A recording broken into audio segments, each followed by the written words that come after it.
नमस्कार दोस्तों, आप सभी का हमारे YouTube चैनल मन का वॉइस में स्वागत है। मैं रोज एक शिक्षाप्रद कहानी लेकर आता हूँ। चलिए कहानी शुरू करते हैं। कहानी का शीर्षक है एक धर्मात्मा राजा की भीलनी रानी। एक नगर में ज्योतिरादित्य नाम के चक्रवर्ती राजा राज करते थे। राजा परम प्रतापी और प्रजापालक थे, परंतु उनके अंदर एक बहुत बड़ी कमी थी कि शिकार खेलने के इतने आदी थे कि कोई भी आवश्यक काम छोड़कर शिकार खेलने चले जाते थे। वे मौसम का भी ख्याल नहीं रखते थे। आंधी पानी हो, मूसलाधार बरसात हो, या फिर दिन हो या अंधियारी भयानक रात हो, बिना परवाह किए शिकार को निकल जाते। कभी कभी सैनिकों को साथ लेकर निकलते, कभी अकेले ही निकल पड़ते। राजा की दो खूबसूरत रानियां भी थी जो अपने ही मामा की बेटियां थी। एक तरह से रानियां राजा की ममेरी बहनें भी थी और पत्नी भी। राजा का अजीब रिश्ता था रानियों के साथ। ये विवाह राजा माता ने कराया था। वह अपनी भतीजियों को ही अपने बाद महारानी बनाना चाहती थी। राजा ने गुपचुप तरीके से एक तीसरा विवाह भी कर डाला था। वह मंत्री की मुंहबोली साली थी। दरअसल राजा किसी काम बस एक रात मंत्री के साथ उसके घर ठहरा था। उसने बहुत मदिरा पी रखा था। रात में राजा को रानी की याद आई तो उसने मंत्री से कहा कि मेरे लिए एक स्त्री का प्रबंध करे। मंत्री बहुत उलझन में पड़ गया। रानियां अपने महल में थी। उस वक्त किसी भी रानी को राजा के पास ले आना बहुत कठिन काम था। तो मंत्री ने अपनी साली को ही रानी बना राजा के सामने पेश कर दिया। सुबह में राजा को होश आया और अपने बिस्तर पर अर्धनग्न स्त्री को देख बहुत विस्मित हुआ। वह मंत्री को बुलवाया और बोला कि तुमने रानी के बदले किस लड़की को मेरे पास भेज दिया?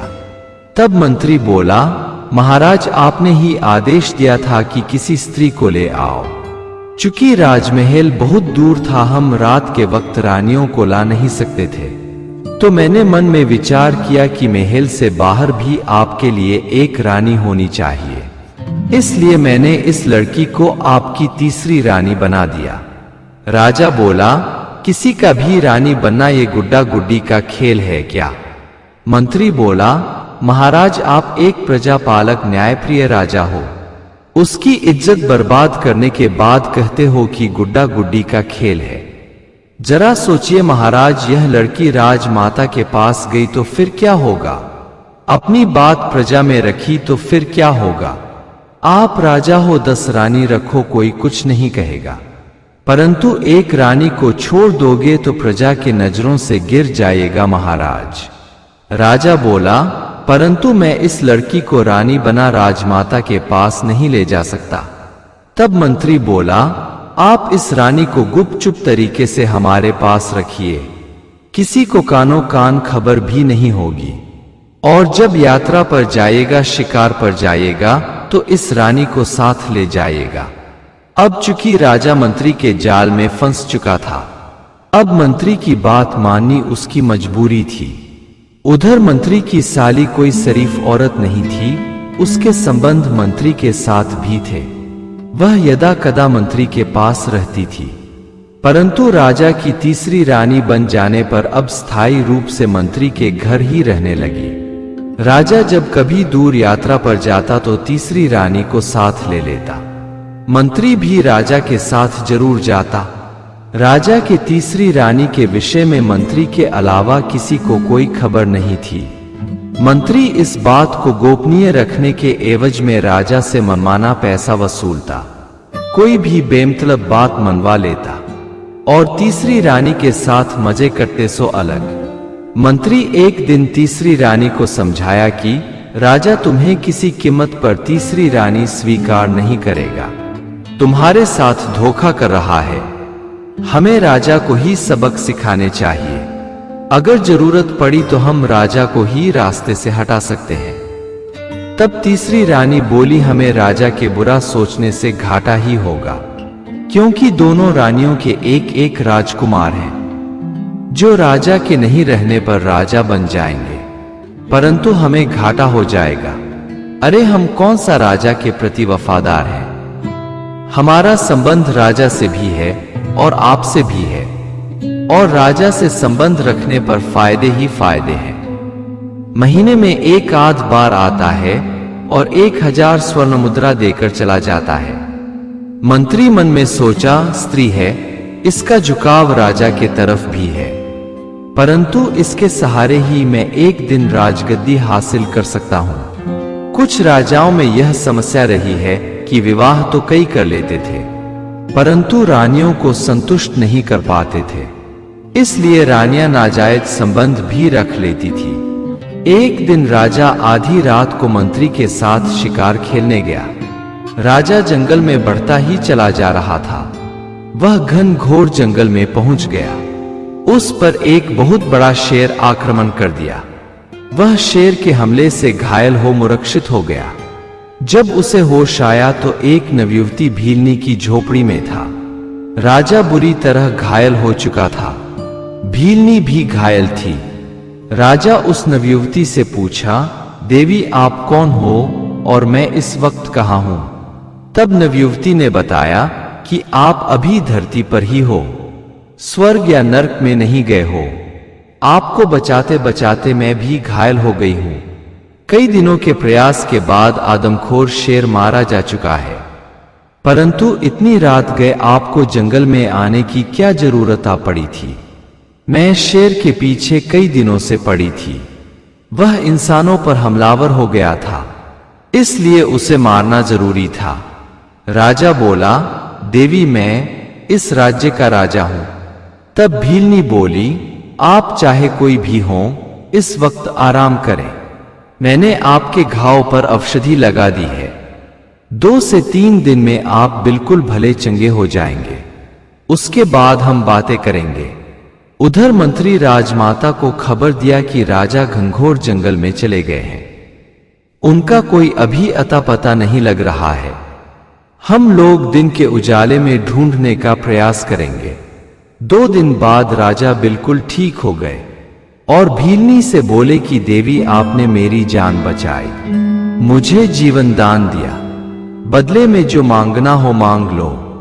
भीलनी बोली, आपकी जान बचाना मेरा फर्ज था, अब आप ठीक हो, जा सकते हो। राजा बोला, नहीं देवी, तुम्हें मुझसे कुछ मांगना ही पड़ेगा। भीलनी बोली, मैं जानती हूं आप नहीं दे पाओगे, इसलिए नहीं मांगना ही अच्छा है। राजा बोला, मैं राजा हूं, मेरे लिए कोई भी चीज असंभव नहीं है, तुम एक बार मांग कर तो देखो। भीलनी बोली, मैं जानती हूं आप नहीं दे पाओगे, इसलिए मुझे क्षमा करें और अपने दरबार पधारें। राजा बोला, देवी आप मुझसे कुछ नहीं मांगकर मेरा निरादर कर रही हैं। मैं आपके मांगने पर अपना शीश उतार कर भी आपको दे सकता हूं। आप मांगो, क्या मांगती हो? तब भीलनी बोली, आप मुझे अपनी रानी बना लीजिए।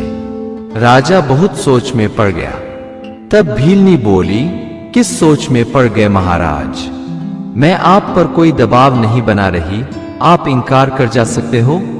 राजा बोला, देवी मैं इतना कृतघ्न नहीं हूं कि मांगने वाले के सामने अपना मुंह फेर लूं। मैं आपको अपनी तीसरी रानी स्वीकार करता हूं। तब भीलनी बोली, तीसरी नहीं महाराज, चौथी रानी। राजा बहुत आश्चर्यचकित हुआ कि ये कैसे जानती है कि मेरी तीसरी रानी भी है, जबकि मंत्री के अलावा किसी को कोई खबर नहीं। राजा बोला, देवी आप कैसे जानती हो कि मेरी तीसरी रानी भी है? तब भीलनी बोली, मैं चेहरा देखकर भूत भविष्य देखने की विद्या जानती हूं। मनुष्य का चेहरा सबसे बड़ा आईना होता है, उससे उसके भले बुरे लाभ हानि सब पता चल जाता है। राजा भीलनी से निवेदन कर बोला, आप मेरी तीसरी रानी की जिक्र किसी से नहीं करेंगी, ये मुझसे वादा करो। भीलनी बोली, पहले आप मुझे आप कहकर ना पुकारे, अब मैं आपकी पत्नी हूं। मेरा नाम अरुंधति है, मेरा माता पिता कोई नहीं है, मुझे एक सन्यासी ने पाला है। मैं जंगल में उसे अकेली मिली थी। उस वक्त मैं एक दिन की अबोध बालिका थी। जंगल के अंदर ही एक आश्रम है जहां माया नाम की सन्यासिन रहती थी। उसी ने मुझे जीवन दिया है। अभी कुछ दिन पहले ही दुनिया छोड़ चुकी है। वह कहकर गई थी कि बेटी तेरे भाग्य में रानी बनना लिखा है, और आज उसकी भविष्यवाणी सच हुई। राजा अरुंधति रानी को ले महल में आ गया। राजमाता राजा के खो जाने से बहुत परेशान थी। जब राजा ने बताया कि मैं इस देवी की कृपा से बच गया हूं और आपके सामने खड़ा हूं, राजमाता बोली, इसी का मुझे इंतजार था। एक सन्यासी ने बताया था कि जिस दिन भीलनी रानी बन दरबार में आ जाएगी, आप सभी चिंता से मुक्त हो जाओगी। अब मैं संपूर्ण राज्य की सुरक्षा की जिम्मेदारी भीलनी रानी को सौंपना चाहती हूं और अब थोड़ा भगवान में ध्यान लगाना चाहती हूं। भीलनी रानी बोली, माता आप इस तरह हमें छोड़ सन्यासी बन जाओगी तो मेरी तो बहुत बदनामी हो जाएगी। सब कहेंगे कि अरुंधति के कदम पड़ते ही राजमाता को महल त्यागना पड़ा।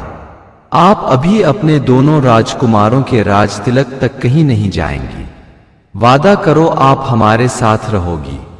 राजमाता बोली, हाँ बेटी, तुम कहती हो तो रुक जाती हूं, परंतु मेरी जिम्मेदारी तुम्हें ही निभानी पड़ेगी।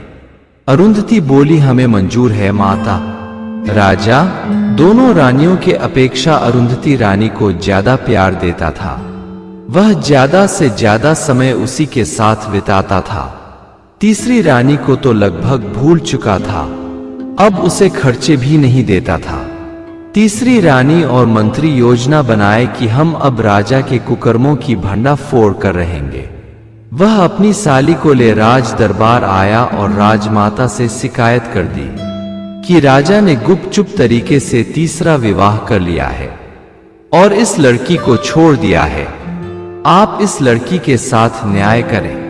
राजा को सूचना हुई कि मां ने बुलवाया है और वह कथित तीसरी रानी दरबार में आ चुकी है, तो भीलनी रानी से बोला, देवी अब आप ही मेरी रक्षा कर सकती हो।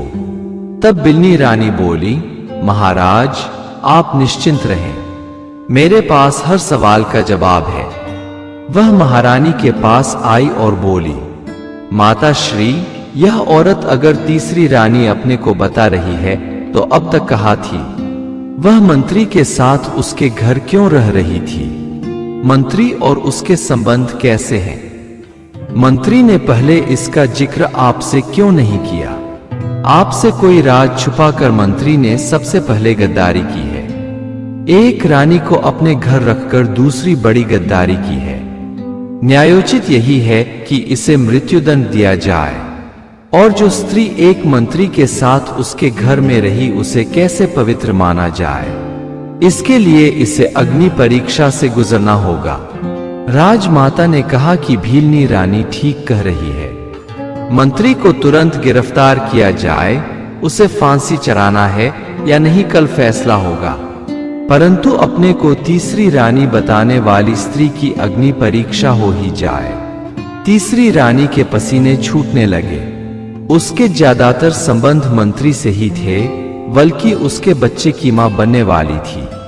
वह रानी से बोली, महारानी मुझे क्षमा करें, मैं मंत्री के बहकावे में आकर धोखे से राजा से संबंध स्थापित किया था। मेरे ज्यादातर संबंध मंत्री से ही रहे हैं और अब मंत्री के बच्चे की मां बनने वाली हूं। वास्तव में मैं ना तो राजा की पत्नी हूं ना मंत्री की। मैं एक बदचलन स्त्री बन चुकी हूं। कई पुरुषों से संबंध वाली स्त्री किसकी पत्नी होती है?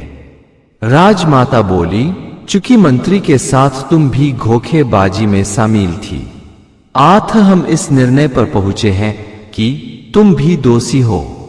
चूंकि तुम मां बनने वाली हो, इसलिए तुम्हें देश निकाला दे दिया जाता है और मंत्री को तो अपनी सजा भुगतनी ही पड़ेगी। उसे मृत्युदंड जरूर मिलेगा। राजा अपनी भीलनी रानी की चतुराई पर अपने को गौरवान्वित महसूस कर रहा था।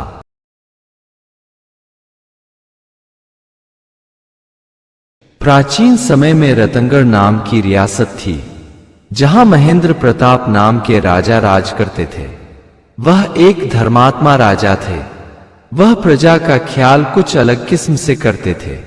वह रोज रात को भेष बदल कर नगर भ्रमण करते और प्रजा के सुख दुख का ख्याल करते। यहां तक कि किसी पड़ोसी राज्य में जाना होता तो बिल्कुल साधारण वेशभूषा में जाते।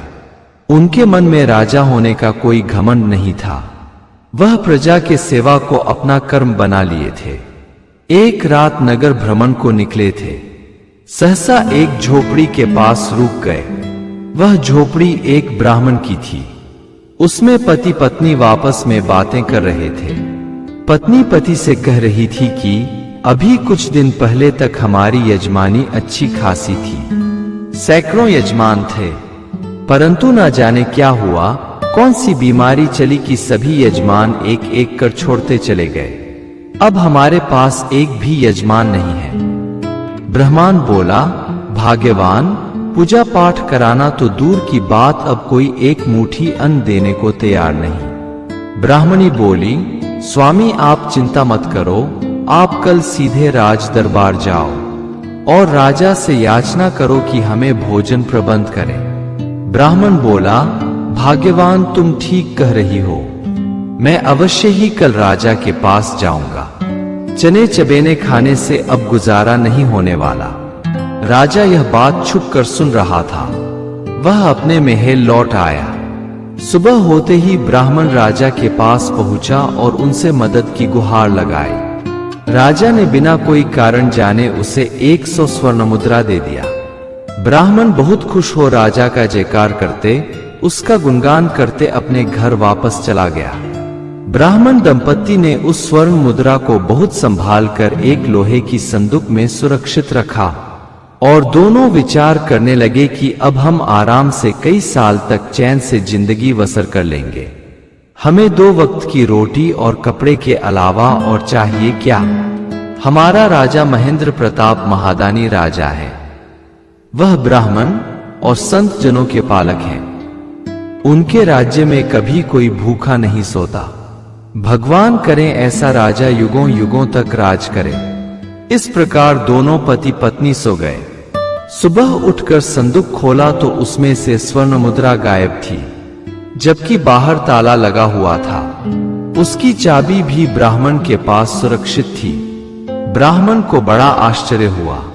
वह भागा भागा राजा के पास गया और बताया कि महाराज गजब हो गया, हमारी स्वर्ण मुद्रा गायब हो गई, जबकि हमने उसमें ताला लगा रखा था, चाबी भी मेरे ही पास थी। राजा सोच में पड़ गया। फिर उसने ब्राह्मण को 100 स्वर्ण मुद्रा दे दी और बोला, ब्राह्मण देवता इसे और ज्यादा सुरक्षित रखना, हो सके तो रात में जाग कर रखवाली करना।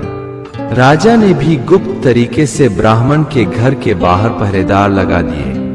मगर आश्चर्य का ठिकाना ना रहा कि जब ब्राह्मण ने सुबह में संदूक को खोला तो स्वर्ण मुद्रा गायब थी, जबकि वह अपनी पत्नी के साथ रात भर जाग कर संदूक के पास ही बैठा था।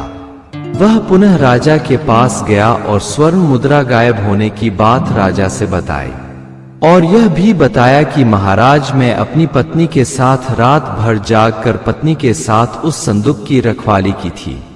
घर में कोई चोर या लुटेरा नहीं आया। महाराज आप खुद मेरी संदूक की रक्षा करो। राजा ने अपने गुप्तचर पहरेदारों को बुलाया और पूछा कि क्या तुम लोगों ने ब्राह्मण के घर में किसी को आते जाते देखा? तब पहरेदार ने बताया, हाँ महाराज, भोर के समय एक स्त्री ब्राह्मण के घर में गई थी। जब वह बाहर निकली तो हमने उसे रोकने की कोशिश की तो हवाओं में गायब हो गई। राजा बोला, आज हम खुद उस संदूक की रखवाली करूंगा। ब्राह्मण आप 100 स्वर्ण मुद्रा और ले जाओ। रात को राजा खुद संदूक के पास खड़े होकर पहरेदारी करने लगा। जब रात का तीसरा पहर शुरू हुआ तो राजा ने देखा कि एक स्त्री संदूक के पास आकर खड़ी हो गई है। राजा ने पूछा, आप कौन हो देवी? इस तरह चोरी छुपे ब्राह्मण के घर में क्यों आई हो? तब स्त्री में बताया, महाराज मैं ब्राह्मण की दुर्भाग्य हूं। हम भाग्य और दुर्भाग्य 2 बहनें हैं। जिनके पिछले कर्म अच्छे होते हैं उसके यहाँ मेरी बहन हमेशा उसके साथ रहने लगती है, परंतु जिसके पिछले जीवन के कर्म बुरे होते हैं उसके साथ मैं लग जाती हूँ। ब्राह्मण ने अपने पिछले जन्म में बहुत बुरे कर्म किए हैं। यह शरीफ स्त्रियों को बहला फुसला कर उसे धोखे से वेश्याओं के कोठे पर बेचा है। इसके इतने बुरे कर्म रहे हैं कि कहाँ तक गिनाऊं। इसे अब इस जिंदगी में अन्न के एक एक दाने के लिए तरसना पड़ेगा। यह कई तरह के भयानक रोग से ग्रसित होगा, फिर भी इसे मौत नहीं आएगी। यह बहुत भयानक कष्ट भोग कर मरेगा। राजा महेंद्र प्रताप उस स्त्री के आगे हाथ जोड़ लिए और बोले, हे देवी, मैं एक प्रजापालक राजा हूं। मैं अपनी प्रजा का इतनी बड़ी भयावह तकलीफ नहीं देख सकता। आप मेरे पुण्य में से कुछ हिस्सा इस ब्राह्मण को दे दें। तब स्त्री बोली, महाराज, आपके संपूर्ण पुण्य भी इसके जघन्य पाप के आगे कहीं नहीं ठहरता। एक बार जरा विचार कर लीजिए महाराज, कहीं आपको इसके कर्मों के भोग ना भोगने पड़ जाए। महाराज बोले, देवी, हम ब्राह्मण के कर्मों के भोग भोगने को तैयार हूं, परंतु ब्राह्मण दुखी नहीं होने चाहिए। वह स्त्री बिना स्वर्ण मुद्रा लिए ब्राह्मण के घर से चली गई।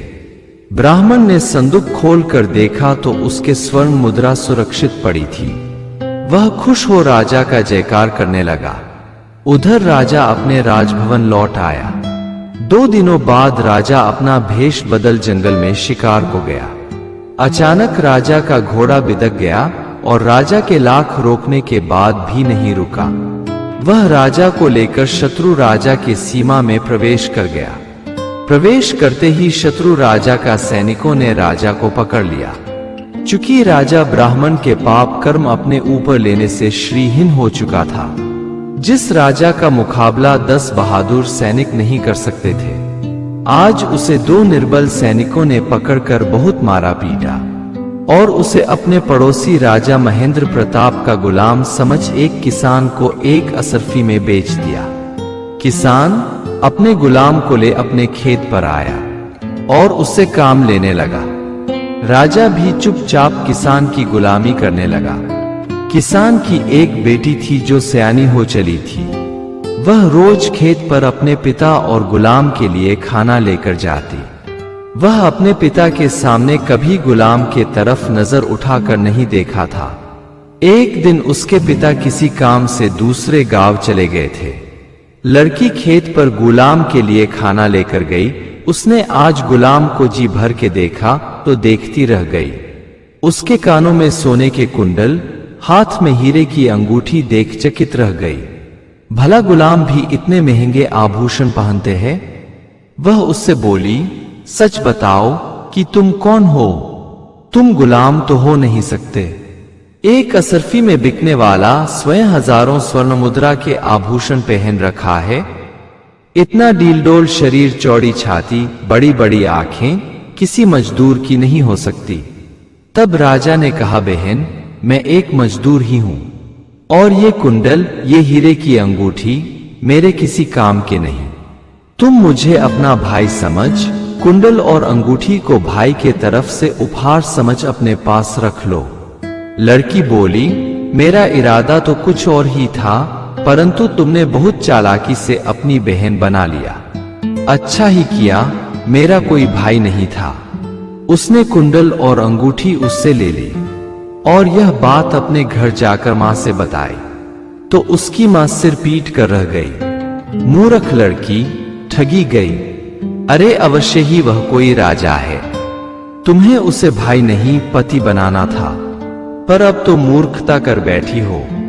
अब कुछ नहीं हो सकता। लड़की भागी भागी खेत पर गई और उससे बोली कि तुम मेरे भाई नहीं हो सकते। मेरी मां ने तो कभी भाई को जन्म ही नहीं दिया। राजा बोला, बहन, रिश्ते जन्म से नहीं कर्म से भी बनते हैं। लड़की बोली, परंतु तुम मुझे भाई नहीं पति जैसे लगते हो। तब राजा बोला, बहन, किसी भाई की पत्नी नहीं बनती। तुम्हें हम बहन मान चुके हैं, क्योंकि मुझे तुम बहन जैसी लगी। राजा उसे भाई बहन की विरह गीत गाकर सुनाया। लड़की गीत सुनकर बोल उठी, तुम मेरे भाई ही हो, मैं खुद गलती पर थी। भाई बहन का प्यार पत्नी से कहीं ज्यादा पवित्र और ऊंचा होता है। वह रोज खेत पर उसे खाना ले जाती और उससे अनुरोध कर एक संगीत उससे सुनती। राजा जिस राज्य में रहता था उस राज्य का राजा शेखर था। वह महेंद्र प्रताप का दुश्मन था। उसने राज्य में घोषणा करवा रखी थी कि वह अपनी राजकुमारी माधवी का स्वयंवर कर रहा है, जिसमें राजकुमारी उसी नवयुवक के गले में माला पहनाएगी जो सबसे सुंदर सबसे मधुर गीत उसे सुनाएगा। इसमें अमीर गरीब कोई भी भाग ले सकता है। किसान की बेटी ने अपने पिता से कहा कि आप अपने गुलाम को भी उस दरबार में लेकर जाइए, यह बहुत सुंदर गीत गाता है, आपने स्वयं सुना है। अगर राजकुमारी इसे पसंद कर लेती है तो राजकुमारी इसकी और उपहार हम सबका, और हमारे लिए सबसे बड़ी बात होगी कि एक राजकुमारी हमारी भाभी बन जाएगी। किसान अपने गुलाम को लेकर राजा शेखर के दरबार में गया। वहां बहुत से लोग इकट्ठा थे। देश विदेश के राजा महाराजा, बड़े बड़े संगीतकार उपस्थित थे, परंतु किसी ने भी राजकुमारी माधवी के मनपसंद संगीत नहीं सुनाया। तब उस गुलाम ने किसान के कहने पर एक दर्दभरी संगीत सुनाया। राजकुमारी माधवी दर्द के गीत सुन रो उठी और वरमाला गुलाम के गले में डाल दिया। इस बात का विरोध वहां उपस्थित लोगों ने करना शुरू किया कि महाराज, ये विवाह न्यायोचित नहीं है। एक गुलाम को विवाह करने का कोई हक नहीं है, क्योंकि विवाह होते ही राजकुमारी गुलाम बन जाएगी। राजा ने अपने विद्वान पंडितों से सलाह लिया कि इस अवस्था में हमें क्या करने चाहिए। तब पंडितों ने बताया कि राजकुमारी का विवाह के योग्य केवल एक ही पुरुष है, जो दानवीर है, प्रजापालक है, सुरवीर भी है, धर्म का रक्षक भी है, और वो है राजा महेंद्र प्रताप। तब गुलाम बोला, महाराज, दानवीर, धर्मरक्षक, प्रजापालक तो ठीक है, परंतु इस समय इस धरती पर कोई वीर पुरुष नहीं है। राजा शेखर बोला, ये तुम कैसे कह सकते हो? तब गुलाम बोला, महाराज, मैं ही राजा महेंद्र प्रताप हूं और आपको बता देना चाहता हूं कि समय से बलवान कोई नहीं है। मैं एक ब्राह्मण का पाप अपने ऊपर ले लिया था, इसलिए श्रीहीन हो गया था। आपके 2 निर्बल सैनिकों ने मुझे बंदी बना लिया, जबकि किसी भी राजा में इतनी शक्ति नहीं थी कि मुझे बंदी बना सके।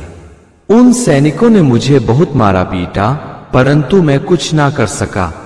मेरे शरीर पर लाखों के आभूषण थे, परंतु मैं एक असरफी में बिक गया। ये सब समय का खेल है महाराज। पहली बार मेरी एक बहन ने पहचाना कि मैं कोई गुलाम नहीं हूं, उसी ने मुझे यहां भेजा भी। चूंकि नीति ने लिख रखा था कि राजकुमारी के वरण करते ही मैं फिर से वास्तविक रूप में आ जाऊंगा, मेरी शक्ति वापस आ जाएगी, अभाग्य मुझे छोड़कर चली जाएगी। राजा शेखर ने महेंद्र प्रताप को गले लगा लिया तथा राजकुमारी का विवाह उनसे करा दिया। किसान राजा को गुलामी से मुक्त कर दिया। तब राजा महेंद्र प्रताप बोले कि आप अब मेरे पिता हो और मैं आपकी बेटी यानी अपनी बहन को साथ लेकर जाऊंगा। उसके विवाह भी तो किसी राजकुमार से करने हैं। भाग्य और होनी प्रबल है। अगर आपको हमारी कहानी अच्छी लगी हो तो हमारे चैनल को सब्सक्राइब करें, लाइक करें और कमेंट बॉक्स में राधे राधे जरूर लिखें। आपसे पुनः मिलते हैं एक नई वीडियो के साथ। तब तक के लिए आपको और आपके पूरे परिवार को राधे राधे।